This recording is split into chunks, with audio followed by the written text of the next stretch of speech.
I am the tofu golem. Please enjoy the video. Preheat a 10-inch cast iron skillet over medium heat for 5 minutes until evenly hot. Use 1 teaspoon neutral oil or 1 teaspoon butter and wipe excess with a paper towel so the surface is lightly seasoned but not smoking. Prepare 2 8-inch flour tortillas, 1 cup shredded cheddar, and fillings pre-cooked to avoid steam. Raw vegetables or raw meats will release moisture and prevent a crisp crust. Arrange a workstation with a spatula, plate, and paper towel nearby to manage heat safely. Lay 1 tortilla flat and spread 1 cup shredded cheese evenly, leaving a 1/2-inch border so cheese melts inward without leaking. Add 1/2 cup cooked fillings like shredded chicken, sautéed peppers, or black beans stacked thinly on 1/2.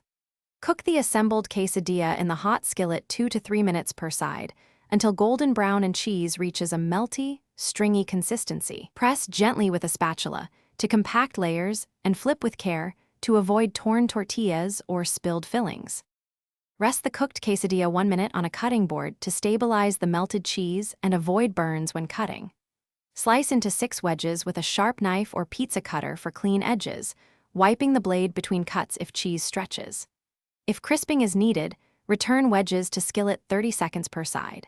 Serve with 2 tablespoons sour cream, 3 tablespoons salsa, or 1/4 cup guacamole per serving, and a squeeze of lime. Store leftovers in the refrigerator up to 48 hours in an airtight container.